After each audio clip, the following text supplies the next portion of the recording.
저희가 오늘 보는 누가복음 8장의 말씀은 잘 아시죠? 이 말씀은 어떤 사람이 귀신이 들렸어요. 누가복음 8장을 이렇게 시작할 때 이렇게 말씀을 보시면 여러 가지 예수님께서 베푸신 어떤 기적들, 이적들 이런 내용들이 나오는데 8장 26절, 그러니까 바로 26절 앞에는 그 예수님께서 그 바닷물을 이렇게 잠잠케 하는 그런 내용들이 나오고요. 그 다음에 이제 26절부터 저희가 오늘 본 본문 39절까지는 귀신이 들렸어요. 어떤 사람이, 어떤 젊은, 뭐 여기서는 젊은지 나이가 먹었는지 어떤지는 모르겠지만 어쨌든 그 사람을 표현하기는 오늘 본문 앞에 있는 8장 29절의 말씀을 보면 이렇게 나와 있습니다. 8장 29절에 이렇게 말씀 쭉 나오면서 가로치고 어떻게 나와 있는가 하면 귀신이 가끔 그 사람을 붙잡음으로 그를 쇠사슬과 고랑에 매어 지켰을 때 그 맨 것을 끊고 귀신에게 몰려 광야로 나갔더라. 뭐 이런 표현들이 있어요. 그러니까 그 사람의 지금 현재 상태가 어떤지를 보여주는 거죠. 어쩔 때는 가만히 있다가도 갑자기 귀신이 그 사람을 주관할 때는, 그 사람을 이렇게 확 붙잡고 움직일 때는 뭘로 하려고 해도 막을 수가 없다는 거예요. 쇠사슬로 묶어도 쇠고랑에 묶어도 얻다가 박아놔도 얻다가 둬도 다 뚫고 다 이겨내버리는 거예요.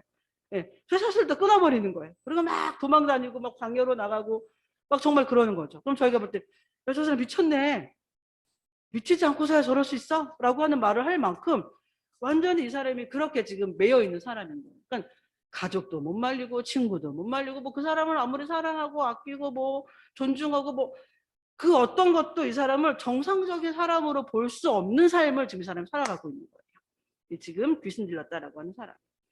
근데 본문 앞에 쭉 어떤 오늘 본문은 이해하기 위해서는 앞에 내용들이 이제 필요해서 제가 설명을 드리는데, 그러니까 뭐 그 귀신한테 예수님이 물어요. 야, 너 이름이 뭐냐? 그랬더니 저는 군대 귀신이 들렸다. 난 군대다. 그러니까 뭐 그건 어떤 숫자도 의미하는 거기도 하지만요, 그만큼 어떤 강력한 귀신에 들려 있다라고 하는 의미로 저희가 충분히 해석이 가능할 것 같아요. 그런 사람이에요. 그러니까 정상적이지가 않은 거죠. 완전히 비정상적인 어떤 극에 달아 있는 사람이에요. 근데 그 사람을 오늘 앞에 말씀드린 25절, 26절에 보시면 이렇게 나와 있습니다. 28절의 말씀을 보시면요, 누가복음 8장 28절에 이런 내용이 나와 있습니다. 그 귀신 들린 사람이 예수님을 보고 막 소리를 지르고 부르짖는 그런 내용들이 나오죠. 보고 부르짖으며 그 앞에 엎드려 큰 소리로 불러 이르되 지극히 높으신 하나님의 아들 예수여, 당신이 나와 무슨 상관이 있나이까? 당신께 구하오니 나를 괴롭게 하지 마옵소서. 이런 표현을 해요. 예수님께. 왜 나한테 와서 이렇게 나를 괴롭게 하냐? 아까는 당신이 누군지도 알겠고 당신이 어떤 분인지도 알겠다. 그런데 내 삶을 괴롭게 하지는 말아라 라고 하는 표현이에요. 네, 뭐 무슨 상황이 있었길래 나를 괴롭게 하지 말라라고 말을 할까? 그런 고백을 할까라고 했더니 그 내용들, 앞에 내용들을 이렇게 보니까 예수님께서 어떤 사정인지 어떤 상황인지 어떤 연고인지 모르겠지만 이 사람을 만나서 이 사람에게 그렇게 이미 말씀을 하신 거예요. 더러운 귀신아, 그 사람에게서 나오라 라고 말씀을 하신 거예요. 이 귀신 들린 사람한테. 원래는 정상적이었는지 아니면 뭐 태어날 때부터였는지 아무런 배경 설명은 없지만 지금 현재 귀신 들려서 아무도 말릴 수도 없고 쇠고랑도 끊어버리는 이 정말 강력한 힘의 그 악한 귀신에 들려있는 이 사람에게 예수님 말씀하신 거예요. 더러운 귀신아, 그 사람에게서 나오라. 그러니까 이 말을 들은 이 지금 귀신 들려있는 그 사람이 그 말 앞에서 너무 괴로운 거죠. 그래서 왜 나를 괴롭게 하냐라고 하는 표현을 해요. 막 소리를 지르면서 막 울부짖으면서 왜 나에게서 귀신이 나오고 나에게 왜 그런 선포를 하냐. 저희가 생각해보면 참 이상하죠. 예수님이 누군지도 알아요. 예수님이 어떤 분인지도 알겠어요. 그 고백도 해요. 그런데 그 사람이 지금 그 사람 입에서 고백하는 건 왜 나를 괴롭게 하니까 그 무슨 말이에요?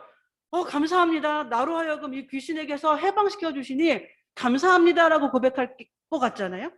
그래서 저희 생각에는 당연히 그렇게 고백해야 될 것 같고, 예수님만 어떤 사람도 나를 구원할 수 없고 우리 부모도 나를 구원할 수 없는데 예수님께서 그렇게 말씀하셔서 내 안에서 이 더러운 귀신이 나를 이토록 괴롭게 하는 귀신을 쫓아주시니 감사합니다. 뭐 이런 고백이 나와야 될 것 같아요.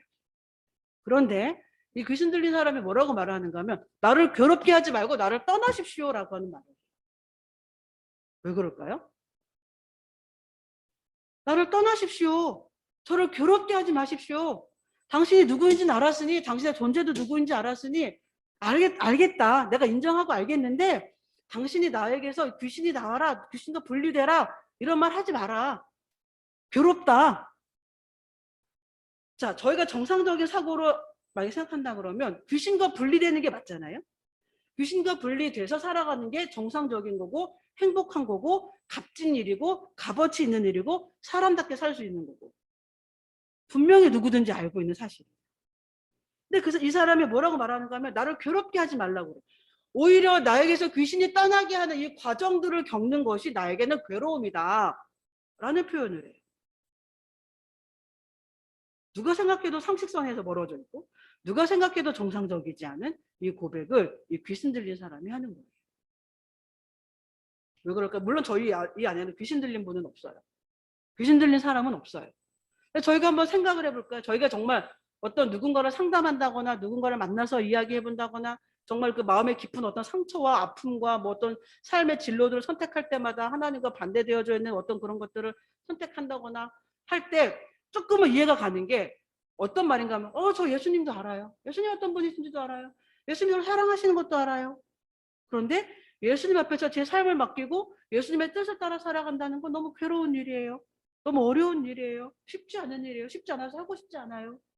그러니까 이거랑 똑같지 않고 이거랑 어느 정도 비슷한 맥락에서 생각해 본다 그러면 이미 자기가 익숙한.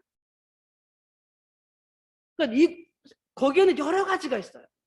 내가 이 사람을 이 귀신에게서 해방시켜 줄 만큼 강력한 사람을 이 사람이 못 만나서 당신이 누구인지는 알겠지만 나로 하여금 이 귀신에게서 해방시켜 줄 수 있을까요? 라고 하는 신뢰가 확고하게 없을 수도 있고요. 그죠?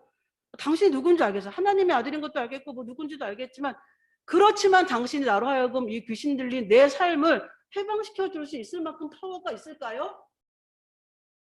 라고 하는 예수님 존재 자체에 대한 신뢰가 없을 수도 있어요. 저들도 뭔가 선택할 때 그런 고민들 앞에서 늘 이렇게 고민할 때 많잖아요. 내가 이걸 포기하고 예수님 따라 살아간다고 하면 예수님이 나를 그렇게 도와줄 수 있을까? 현실적인 내 삶을 해결해 주실 수 있을까? 현실적인 내 문제를 어떻게 도와주어서 해결해서 내 현실적인 문제가 이렇게 풀려날 수 있도록 해주실 수 있을까? 내가 지금 빚졌는데 내가 예수님을 따라서 이런 선택들을 했을 경우 이 빚지고 살아가는 내 삶을 해결해 주실 수 있는 걸까? 예를 들면 그런 거겠죠. 아주 현실적으로 생각해 본다면 그런 걸 거예요. 예수님이 누군지는 알겠지만 예수님께서 지금 나로 하여금 이 정말 군대 귀신이 들렸다라고 할 만큼 그런 어떤 심각한 상황에 놓여 있는 나를 구원해 주실 수 있을 만큼의 파워가 있으실까? 그럼 군대 귀신을 몰아낼 만큼 파워가 있어야 되는 거예요. 군대 귀신이 들린 이 사람, 이 군대 귀신보다 더한 파워가 있어야 되는 거예요. 근데 만약에 이 사람은 어떨 때는 멀쩡하게 가만히 잘 앉아 있어요. 말씀해 보면 가만히 앉아 있다가 오늘 귀신이 이 사람을 확 사로잡으면 미친 듯이 막 날뛰는 어떤 그 삶의 과정, 여정을 이 사람이 겪고 있는 거예요. 근데 이 안에서 어떤 예수님이라고 하는 분과 나를 좀 사로잡고 있는 이 영이 빵 하고 부딪혔을 때 이거의 현실적인 괴로움을 겪어내는 건 이 사람의 육체인 거예요. 이 사람의 감정이고 이 사람의 몸이고 이 사람의 상황인 거예요. 귀신은 어디 부딪혔다고 해서 아프겠어요? 아프지 않아요. 이 영적인 존재는 가서 어디 가서 이 더러운 영은 어디 가서 부딪혔다고 해서 그것 때문에 죽는다거나 뭐 피가 난다거나 뭐 괴롭다거나 그러지 않아요. 근데 그 귀신 때문에 어디 가서 부딪히고 쇠고랑을 끊으면서 온몸에 상처가 나고 하는 건 이 사람의 삶이거든요. 이 사람 육체고요. 이 사람이 현실적으로 느끼는 고통이에요. 그러니까 이 사람은 어정쩡하게 내 삶을 건들 거면 나를 정말 이 귀신에게서 해방시켜 줄 수도 없다면 나를 여기서 괴롭게 하지 않았으면 좋겠다. 그런 사람이 한둘이었겠어요. 그 당시도 축사를 하고 축비를 하고 하는 그런 사람들이 있었거든요. 그러니까는 야 내가 너 고쳐줄게. 야 내가 너 안에 있는 귀신 쫓아내줄게. 그래서 어설프게 건드려 놓으면 더 그 귀신이 요동치면서 이 사람의 삶을 건드렸을 때 이 사람이 현실적으로 당했던 고통은 말로 다 할 수 없었겠죠. 그러니까는 예, 제가 소문으로 들어서 당신 누군지는 알겠습니다. 당신이 어떤 분인지도 알겠고요. 그런데 지금 내 안에 이렇게 파워가 있는 귀신이 들어와 있는 상황에서 당신 나에게 그런 말 한마디 한마디가 나를 오히려 더 괴롭게 하고 내 안에 있는 귀신을 더 요동치게 해서 그래서 결국적으로 제일 괴로운 사람은 나다. 나는 나를 더 이상 괴롭게 하지 마라. 라고 하는 이 말을 하는 이 사람의 괴로움과 이 사람이 당했을 고통이 저희가 이해가 가는 거죠. 그러니까 나 이렇게 그냥 이 악한 영인 것도 알겠고 이 악한 영이 가끔 나를 사로잡은 그런 것도 알겠지만 그래도 이게 더 낫다. 나를 그냥 내버려 두면 좋겠다. 그러니까 지금 오늘 이 사람의 상황이고 처절한 아픔이고 고통입니다. 이 사람에게 예수님이 그 말씀하신 걸로 인해서 이 사람은 뭔가 감지했을지도 모르죠. 이러면 안 되는데 이 귀신 내 안에서 요동치면 난 정말 또다시 괴로움에 빠지고 내 온 육체는 무너지고 그럴 텐데 안 되는데 뭐 이런 정말 이 사람 안에는 극강의 두려움이 이 사람을 사로잡고 있는 거예요. 자, 오늘 이 말씀을 이렇게 쭉 보시면 이렇게 나와 있어요. 쫙 물으시고 이렇게 하시고 그래서 오늘 말씀에 보면 38장 35절입니다. 8장 35절. 8장 35절. 그런데 어떤 상황이 이렇게 괴로워하고 나를 건드리지 말고 나를 괴롭게 하지 말아라. 더 이상 나와 이 귀신과 이 예수님이 부딪힘으로 인해서 현실적인 고통과 어려움 가운데 있는 나를 더 괴롭게 하지 말아라 라고 했던 이 사람에게 어떤 결과가 찾아왔는가 하면 35절입니다. 같이 한번 읽어보겠습니다. 사람들이 그 이루어진 일을 보러 나와서 예수께 이르러 귀신 나간 사람이 옷을 입고 정신이 온전하여 예수의 발치에 앉아있는 것을 보고 두려워했다. 이거는 두려웠다라고 하는 거 놀랐다라고 하는 거예요. 이 사람이 정신이 멀쩡해진 거예요. 정상적으로 예수님 발치에 앉아있는 거예요. 그 사람이 얼마나 오랫동안 그렇게 사람답지 않게 정상적이지 않게 살아왔는 걸 그 사람이 살고 있는 동네 사람들 다 알아요. 근데 그 사람이 멀쩡해져가지고 앉아있는 거죠. 온전해져서 앉아있는 거죠. 사람들 다 깜짝깜짝 놀라는 거예요. 어떻게 이런 일이 일어났어? 어떻게 이런 일이 일어난 거야? 어떻게 저 사람한테 이런 상황이 일어난 거야? 다 놀래요. 아시는 것처럼 저와 여러분이 결과를 알고 있는 것처럼 이 사람은 정상적으로 돌아왔고 온전하게 돌아왔고 이 사람은 완전히 귀신으로부터 해방이 됐죠. 노임을 받아요.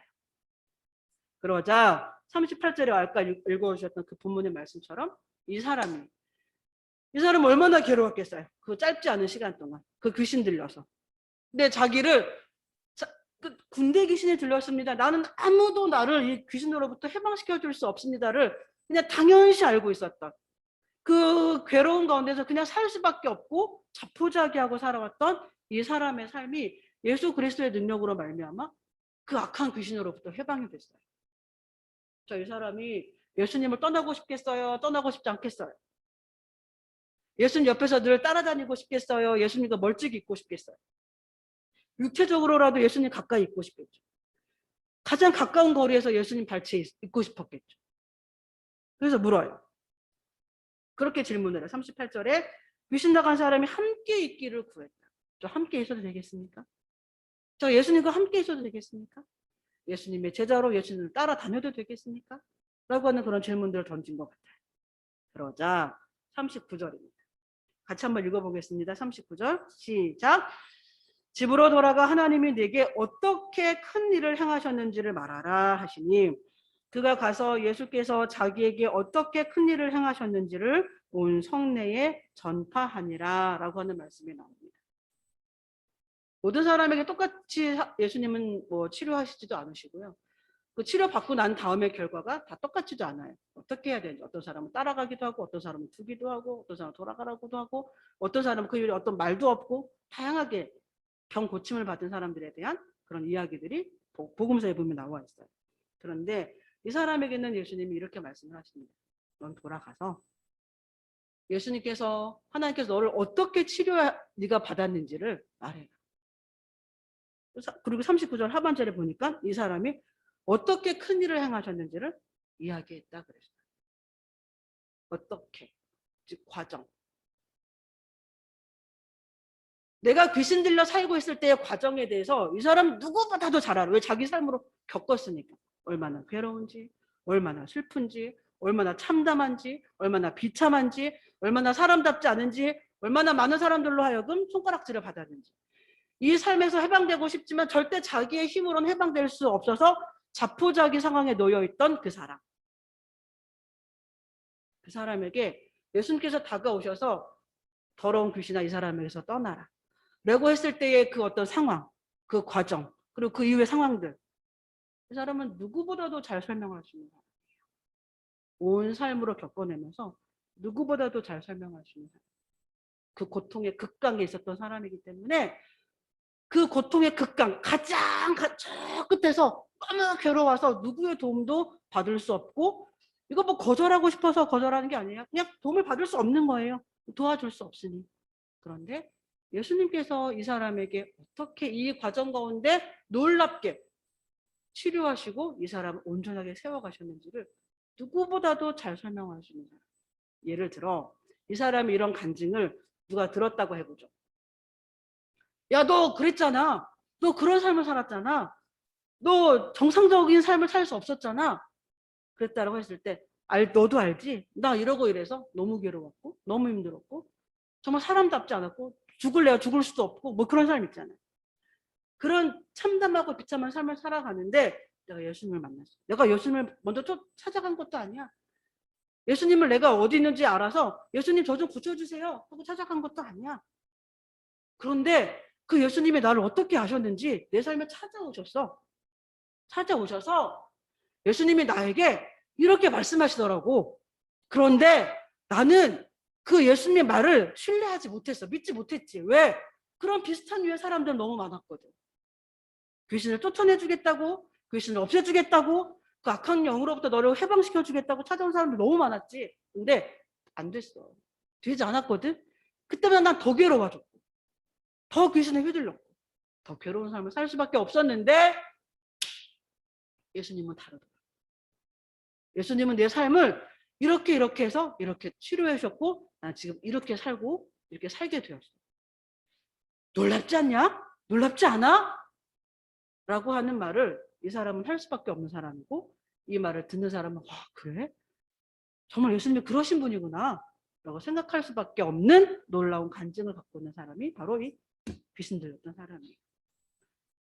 저희가 이 사람에게 찾아간 도대체 예수님은 어떤 분일까? 알고 있어요. 예수님이 어떤 분인지, 예수님의 존재에 대해서 저희들도 이 사람처럼 얘기할 수 있어요. 28절의 말씀에 나와 있는 것처럼 그 앞에 엎드려서 그 예수님 앞에 존귀도 존중도 표현할 수도 있고 다 할 수 있어요. 큰 소리로 불러 이르되 지극히 높으신 하나님의 아들 예수여 라고 하는 표현도 해요. 정말 이 사람은 진심이에요. 맞아요. 알아요. 들었어요. 경험한 적은 없지만 그런 분이 있다고는 들었어요. 근데 그분이 나를 귀신 들린 내 삶을 해방시켜 줄 거라고 하는 믿음과 신뢰는 아직 없는 거예요. 나를 그 괴로움에서 해방시켜 줄 수 있는 분이라고 생각하지 않고 뭐라고 하는가 하면 나에게 더 괴로움을 주실 분, 나를 더 괴롭게 하실 분, 나를 더 힘들게 하시는 분. 물어볼까요? 저희들은 어떠신가요? 저 여러분들의 마음은 어떠신가요?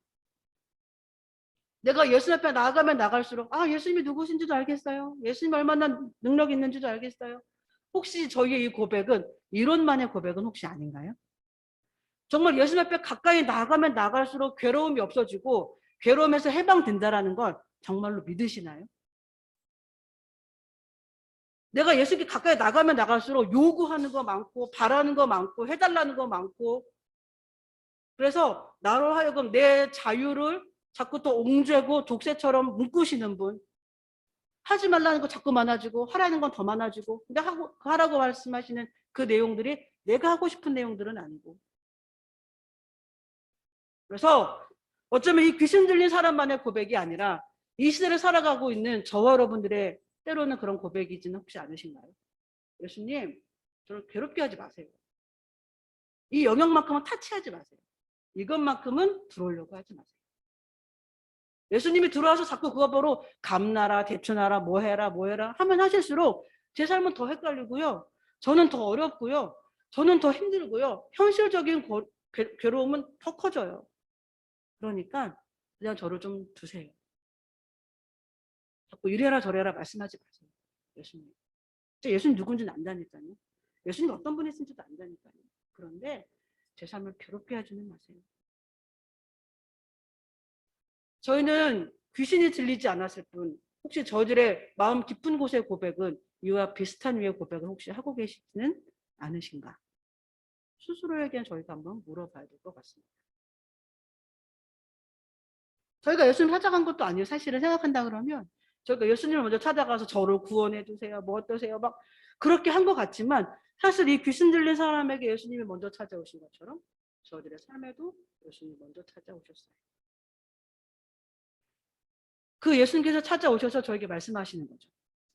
너희를 사로잡고 있는, 너희가 묶여있는 이것만이 최고야. 이것만이 내 세상이야. 이것만이 나를 구원할 수 있고 아니면 이것만이 내 삶을 현실적으로 좀 더 편하게 할 수 있고 라고 생각하는 그 모든 것들로부터 네가 자유함을 얻었으면 좋겠어. 정말 새로운 세계를 맛봤으면 좋겠어. 새로운 세상을 볼 수 있었으면 좋겠어. 새로운 가치가 네 삶에 들어갔으면 좋겠어. 라고 말씀하실 때 저를 괴롭게 하지는 마세요. 예수님. 혹시 저희가 이렇게 반응하고 있지는 않은지. 저희가 이런 류의 어떤 이야기들 어디 가서 듣겠어요? 직장에서는 안 하죠. 아무리 좋은 회사라고 해도 거기서 이런 얘기는 안 할 거예요. 교회에서만 들으실 수 있는 얘기고요. 적어도 저 여러분들이 예수를 그리스도로 믿어 하나님의 자녀가 됐다라고 하는 저 여러분들이 귀담아 들어야 될 말이기도 해요. 예수님 저를 괴롭게 하지는 마세요. 거기 스탑. 예수님 거기까지만. 이 영역은 제가 알아서 살아갈게요. 예수님이 제 삶에 들어오면 들어오실수록 제가 더 괴로워져요. 제가 더 힘들고 답답해져요. 그러니까는 예수님 스탑. 거기까지만. 이라고 하는 아까 말씀드린 것처럼 이 사람의 그 고백이 저 여러분들의 고백은 아닌지 들여다보고 저희 스스로에게도 한번 물어봐야 될 것 같습니다. 오늘 이 사람에게 찾아가신 예수님은 누구신가요? 저희가 뭐 구약 창세기로부터 시작해서 요한 계시록까지 본다라고 하면 이미 계셨고 지금도 계시고 앞으로 다시 오실 예수님 알아요. 이론적으로 알죠.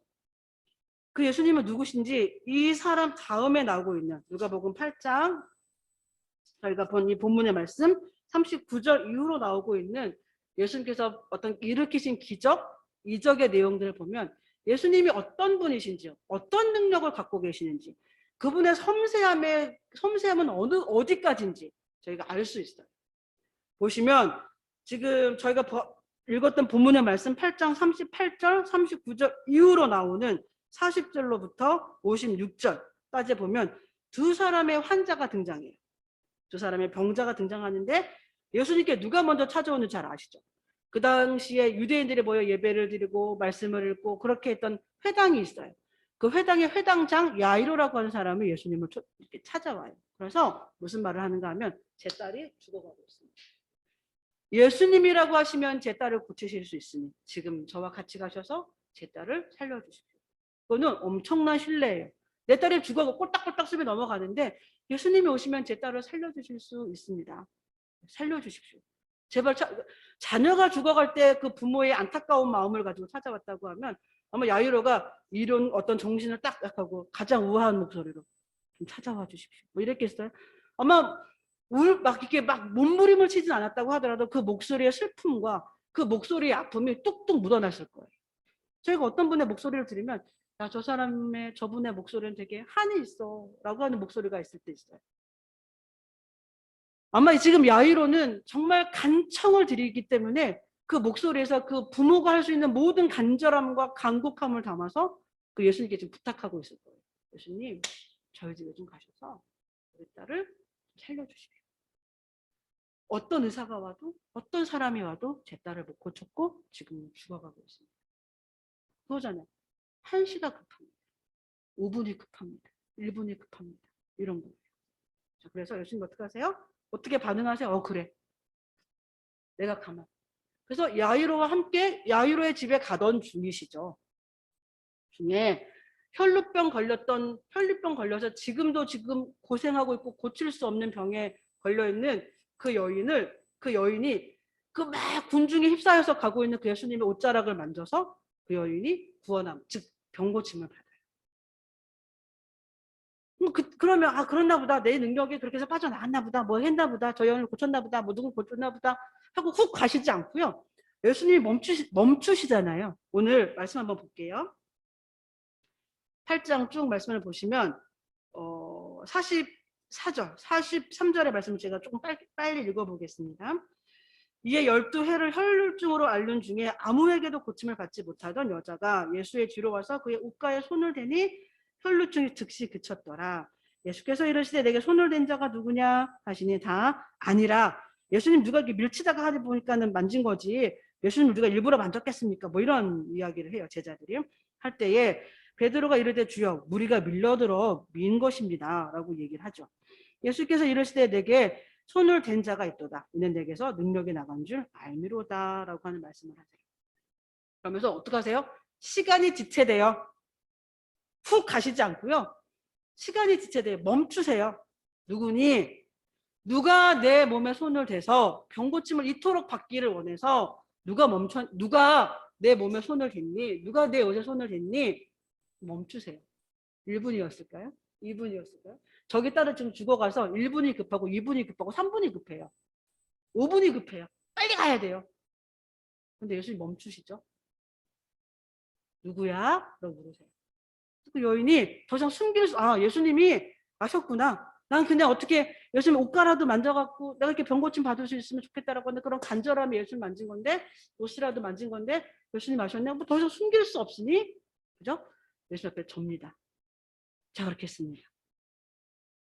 오늘 말씀에 이렇게 말씀이 나오고 있습니다. 8장 48절에 예수께서 이르시되 따라 네 믿음이 너를 구원하였으니 평안히 가라.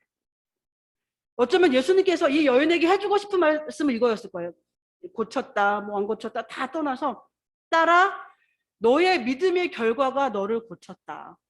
평안히 돌아가라 라고 하는 이 위로와 칭찬과 격려의 말씀을 이 여인에게 꼭 해주고 싶으셨던 것 같아요. 너의 믿음이 너를 구했어. 너의 그 간절함이 너를 구한 거야.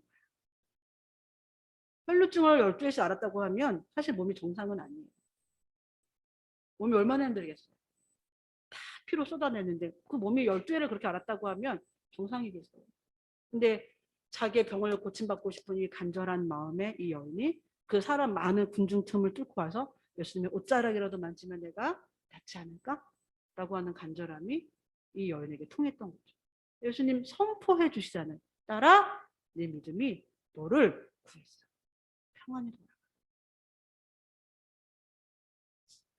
여인이 돌아가면서 어떤 마음이었을까요? 예수님이 나를 아셨네? 내가 그렇게 간절함으로 예수님 이렇게 한 거를 예수님은 역시 예수님이시네. 그런 마음 이 사람에게 이 여인에게 없었을까요? 저희는 그렇게도 자주 잊어버리는 역시 예수님이시네. 예수님 내 마음을 아시네. 예수님 내 간절함을 아시네라고 하는 걸 그토록 자주 잊어버리고 살아가는 이 세대에서 그런 세대를 살아가는 저 여러분이 이 말씀을 다시 한번 이렇게 들여다본다 그러면 역시 예수님이시네. 이 여인의 간절함을 아셨네. 이 여인의 마음을 아셨네. 라는 생각이 사실은 들 수밖에 없죠. 자, 그러는 사이에 어떻게 됐어요? 야이로의 딸은 죽었어요. 야이로의 딸은 아시는 것처럼 죽었죠. 그래서 오늘 말씀에 보니까 49절에 그렇게 그 여인과 말씀을 마치 시간이 아주 많은 분처럼 그 시간이 딱 영원처럼 멈춘 것처럼 그 여인과 그런 대화를 나누는 그 시간 동안에 이 간절함을 가지고 찾아왔던 회당장 야이로의 딸은 죽었어요. 49절에 아직 말씀하실 때에 회당장이 아직도 말씀하시는 중이죠. 회당장의 집에서 사람이 와서 말하되 당신의 딸이 죽었나이다. 선생님을 더 괴롭게 하지 마소서. 죽어서 끝난 거 아닙니까? 이제 당신의 딸이 죽어서 끝났으니 뭐 예수님께 뭐 고쳐주기 위해서 같이 가시자 뭐 하시자 이제 다 게임 오버라는 거예요. 다 끝났습니다. 저희는 지금 본문 뒤에 있는 40절로부터 56절의 말씀을 보는 이유는 예수님이 어떤 분이신가를 다시 한번 상기하기 위해서예요. 예수님 어떤 분이신가? 예수님은 누구신가? 예수님은 우리에게 어떤 존재이신가? 예수님은 얼마나 섬세하신 분이신가? 라고 하는 걸 다시 한번 상기하기 위해서 오늘 이 말씀 이후로 그렇게 나와요. 예수님께서 그 야이로와 사람들에 둘러서 있는 사람들에게 말씀하시죠. 또 야이로의 딸은 너의 딸은 죽은 게 아니라 잔다. 누가 봐도 죽었고 누가 봐도 숨이 넘어갔는데 그래서 더 이상 끝났는데 예수님 말씀하시는 거죠. 죽은 게 아니라 자는 거야. 그 사실적으로 한다 그러면 이건 죽은 게 맞아요. 저희의 입장에서 봤을 때는 이 회당장 야이로에 따른 죽은 게 맞는데 예수님의 입장에서는 뭐라고 말씀하시는가 하면 그 죽음을 잠과 같이 보셨어요. 자, 무슨 말인가 하면 죽음은 끝난 거잖아요. 잠은 깨우면 일어나잖아요. 다시 말하면 무슨 말이겠어요? 나는 너의 딸을 깨우러 갈 거야. 죽어서 더 이상 일어날 수 없어. 모든 게 끝난 거야. 라고 하는 모든 사람이 그렇게 볼지라도 나는 그 딸을 자고 있는 그 딸을 깨우러 갈 거야. 라고 말씀하시는 거죠. 저희가 알고 있는 것처럼 어떻게 됐죠? 실제로 예수님은 이 딸을 깨우시죠. 죽었는데 다시 말하면 죽었는데 다시 살려주시죠. 이 일련의 과정 가운데에서 저희들은 예수님이 어떤 분이신가를 알게 되나요? 예수님이 어떤 분이신가? 한 사람도 예수님에게 소중하지 않은 사람이 없다라고 하는 걸 저희들은 알게 돼요. 그 당시 신분으로 본다라고 하면 회당장 야이로가 이 혈루병 걸린 여인보다 더 훨씬 사회적인 위치나 뭐 명예나 인지도나 이런 것들을 봤을 때 이 사람이 훨씬 높아요. 높기 때문에 회당장 야이로의 딸이 죽어가고 있으니 곧 죽을 터이니 거기부터 가고 넌 나중에 뭐 이렇게 할 수도 있어요. 그런데 예수님께 한 사람도 소중하지 않은 사람은 없다. 오늘 저희가 지금 40절부터 56절까지 나오는 그 말씀 겁니다. 소중하지 않은 사람은 없다. 그러니까 이 귀신 들린 사람을 예수님 고치셨겠죠? 야, 넌 오랫동안 귀신 들려서 안 돼. 너 끝난 거야. 뭐 이게 아닌 거죠. 이 사람이 예수님을 찾아올 수 있는 상황도 아니었잖아요. 아시는 것처럼. 예수님 먼저 찾아주시잖아요. 즉 오늘 본문 이후로 나오고 있는 예수님이 어떤 분이시길래 이 귀신 들린 사람을 고치셨나 했더니 예수님에게 단 한 사람도 소중하지 않은 사람은 없다 라고 하는 걸 단적으로 보여주는 두 가지의 사건이에요. 또 하나는요. 예수님 실수하셨어요. 회당장 야이로의 딸 먼저 구해주셔야지. 혈루병 걸린 여인 먼저 구해주려고 하시다가 딸이 죽었잖아요. 저희가 그렇게 말할 수 없는 것이 예수님은 이 사람도 살리고 이 딸도 살리시잖아요. 즉 예수님께 있는 능력이고요. 저희가 볼 때 이게 더 급한데? 이게 더 먼저인데? 이게 더 우선순위인데? 라고 하지만 예수님이 보시기에 우선순위는 또 다른 거죠. 근데 예수님의 우선순위를 따르는 게 맞는 게 예수님이 말씀하신 우선순위를 내세우고 그 우선순위를 저희가 따라갈 때 그 예수님의 우선순위를 따라갈 사람들에 대한 책임을 누가 지시는가 하면 예수님이 지십니다. 저희가 우선순위를 세우고 따라가면 그 우선순위의 책임은 내가 져야 돼. 왜? 내가 세웠으니까. 내가 세운 우선순위잖아. 난 이게 먼저야? 이게 먼저고 그 다음에 이거야. 그 책임은 저희가 져야 돼. 근데 그 책임을 지다 못 지고 또 쓰러지는 게 사람이에요. 그런데 오늘 저희가 말씀 가운데서 이 말씀과 저희가 뒤이어서 보고 있는 40절부터 56절까지 나오는 이 내용은 예수님이 세우신 우선순위를 따라가는 사람들에 대한 책임을 누가 지신다? 예수님이 지신다. 라고 하는 거예요. 야이로야, 네 마음 알겠어. 네 상황도 알겠고 네 딸이 죽어간다는 것도 알아. 그건 정말 급한 일이고 중요한 일이고 그게 먼저 너의 입장에서 그게 먼저고. 그런데 나는 이 혈루증 걸린 여인을 고치고 너희 집에 갈 거야. 그럼 제 딸은 죽잖아요. 걱정하지 마. 내가 그 딸도 살릴 수 있어. 내가 그 딸도 살릴 거야. 이게 오늘 본문 뒤에 나와 있는 40절부터 56절까지 나오고 있는 내용이에요. 예수님은 이러신 분이세요. 지극히 크시고 지극히 위대하시고 지극히 놀랍고 그분이 저와 여러분 한 사람 한 사람을 소중히 여기시고 그리고 그분은 놀라울 만큼 섬세하시고 말 안 해야지 들키지 말아야지 꽁꽁 숨겨야지 예수님 거기 계세요라고 하는 말 아무한테도 말 안 했으니 모르겠지 어떡하죠? 예수님이 아세요. 얘야 너는 왜 나를 늘 여기까지만 서 있으라고 하고 더 이상 너 안에 들어가지 못하게 하니? 너의 그 두려움은 뭐니? 나를 더 이상 깊이 들어오지 못하게 막고 있는 너의 그 선은 뭐니? 라고 저희에게 예수님 물으신다면 저들은 정확하고 솔직하게 이야기해야 돼요.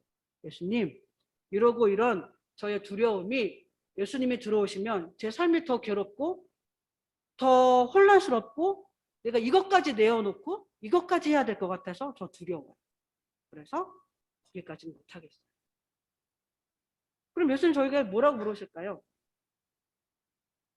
근데 내가 그 부분까지 책임져 줄 수 있다고 하면, 그리고 네가 이 부분을 조정할 수 있다고 하면, 네가 나를 믿고 그렇게 할 수 있다고 하면 내가 그 부분 해결해 줄 수 있는데 너는 어떻게 생각하니? 라고 물으시겠죠. 그래도 그건 안 돼요. 여기는 들어오지 마세요. 그러면 아마 예수님을 기다리실 거예요. 근데 저희가 이 예수님을 기다리게 하시는 이 선을 저희가 헐어내지 않는 한, 이 담벼락을 헐어내지 않는 한, 우리가 이 담벼락을 헐어내기 위해서 괴로움을, 이거 내가 헐어내면 괴로울 텐데 라고 하면서 그 괴로움을 무릅쓰고 이걸 헐어내지 않는 한, 생각하면 저희가 예수님이 더 들어오지 않아서 저희가 행복할 것 같지만 이 귀신 들린 사람은 계속적으로 괴로울 수밖에 없죠. 예수님이 들어와야 행복한데, 예수님이 들어와야 질서가 잡히는데, 예수님이 더 깊이 관여하셔야 내 삶이 더 평안해지는데, 이 길을 저희가 내어놓지 않으려고 안간힘을 쓰는 만큼 저희들은 괴로울 거고 마음에 평안이 없을 거예요. 오늘 저희가 보고 있는, 또 봤던 누가복음 8장 38절 39절 어떻게라고 하는 이 과정 가운데 이 사람은 무수한 이야기를 할 수 있는 사람이죠. 내가 얼마나 괴로웠는지, 내가 얼마나 외로웠는지, 내가 얼마나 슬펐는지, 내가 얼마나 힘들었는지, 내가 얼마나 내 힘으로 할 수 없음에 앞에서 자괴감이 들었는지. 그런데 그것이 예수님을 만나서 다 허물어지고 새롭게 세워지는 그것들을 경험하고 체험한 이 사람이 얼마나 확신이 넘쳐서 예수님을 자랑했을지. 자기를 자랑할 게 뭐가 있어요? 자기도 고치려고 해도 못 고쳤고 오히려 예수님이 내가 너 고쳐줄게 했더니 괴롭게 하지 마세요. 들어오지 마세요. 거기에만 계세요. 그렇게 말했던 사람이죠. 그런데 그걸 무너뜨리고 그 예수님의 사랑 앞에서 전적으로 자기의 삶이 무너졌을 때 그 해방감이 얼마나 놀라웠는지. 이 사람은 자랑할 게 예수님밖에 없는 사람이에요. 저희들 살다 보면 내 자랑도 자꾸 섞이고 내 자랑도 자꾸 덧입혀져가고 뭐 그렇게 되어지지만 적어도 이 사건만 가지고 본다라고 하면 이 사람은 자랑할 수 있는 분이 예수님밖에 없는 사람이에요. 저들이 지금 살아가고 있는 이 세대 가운데서, 이 세상 가운데서 예수님을 이렇게 드러내고 높이고 예수님을 자랑하고 할 수 있는 그 삶을 살아봐야 되겠다 각오하고 있는 사람이 얼마나 있을까? 얼마나 될까? 그런 그리스도인들이 어느 정도가 있을까? 그런 생각들을 해보게 되어집니다. 저 역시도 우리 갈보리 교회도 정말 예수님을 이렇게 전적으로 자랑할 수 있는 그런 교회, 그런 목사, 그런 성도가 저 여러분들이 정말로 되어졌으면 좋겠습니다. 예수님이 하셨습니다. 예수님께서 이 일들을 이루셨습니다. 예수님이 얼마나 섬세하신 분이신지 아시죠? 예수님은 한 영혼도 실어버리지 않으시고 정말로 그 영혼을 사랑하시는 분이십니다. 내가 정말 예수님이 들어오는 것조차 거부할 때에도 그때에도 나를 포기하지 않고 기다려주신 분이 예수님이십니다. 결국 생각해보니 그것들을 허는 게 가장 정답이었는데 제가 왜 그렇게 살았는지 모르겠어요. 예수님 정말 좋으신 분이고 예수님 정말 위대하신 분입니다. 라고 하는 자랑을 누가 하겠어요? 성도가 하지 않으면 누가 해요? 교회가 하지 않으면 누가 하나요? 말로만 한다고 되는 일은 아니잖아요.